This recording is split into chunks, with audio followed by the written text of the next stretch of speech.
Another story I heard about myself. This one happened in high school. We had this teacher in high school whose kid went to our high school. His name was Mr. McNamara, and his son, Jake McNamara, went to our high school. He was a sophomore when I was a senior, so he was 2 years behind me. And Mr. McNamara was an asshole. And one weekend, he and his wife decided to leave town, which you should never do if you're an asshole. And Jake McNamara decided to throw a party at the teacher's house. Hooray! And everyone around town heard about it, and we all got up individually and thought, okay, let's go over there and destroy the place. I walked into this party, everyone I had ever met was there, and everyone was drinking like it was the end of the world.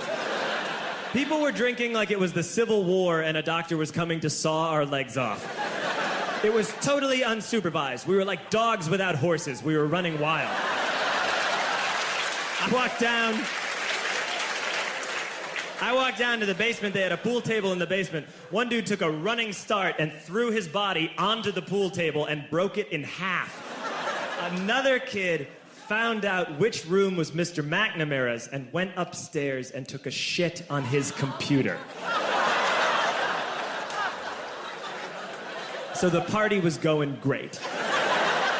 I'm standing in the basement and I'm holding a red cup. You've seen movies. And I'm standing there and I'm holding a red cup and I'm starting to black out. And I guess someone said like, something, something, police.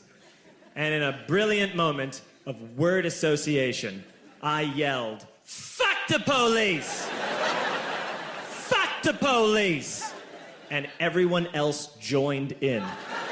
100 drunk white children yelling, fuck the police. With the confidence of guys who have like already been to jail and aren't afraid of it anymore. You know, that like, I serve my nickel, you come and take me confidence. But white children. The reason someone had said something, something police was because the police were there. So a Chicago police officer walked down the stairs and got to the bottom in the basement and looked out over a sea of drunk toddlers yelling, fuck the police, in his face. And he was almost impressed. He was like, wow. And then he leaned into his walkie-talkie and went, get the paddy wagon. And my friend John, who is now a father, this man now has a baby, he grabbed a 40, smashed it on the ground, and yelled, scatter! And everyone ran in a different direction.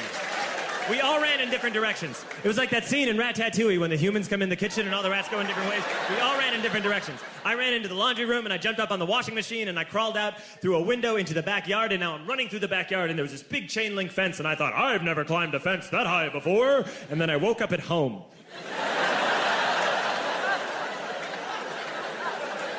On Monday, I went to school because that's what we did back then. And I'm walking into the school building, and who do I see but Jake McNamara? And he says to me, hey, were you at my party on Saturday? And I said, no. You know, like a liar. And he said, things got really out of hand. Someone broke the pool table. Someone took a shit on my dad's computer.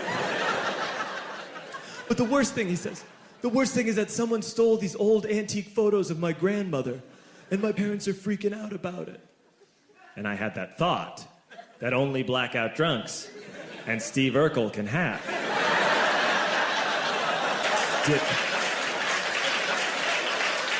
Did I do that? I figured, no, I wouldn't have done that. But I was never sure until 2 years later. Relax. I'm playing video games with this kid named Alex that we also went to high school with. 2 years later, we've graduated by now. We're playing video games for a couple hours. And then Alex says to me, hey, come here. I want to show you something. And he takes me into his bedroom. And then he takes me into a side room off of his bedroom. Never a good thing to have.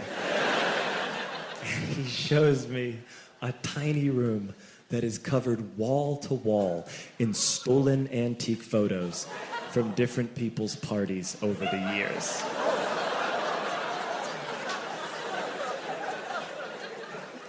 And I I said, why? Why do you do this? And Alex said, because it's the one thing you can't replace.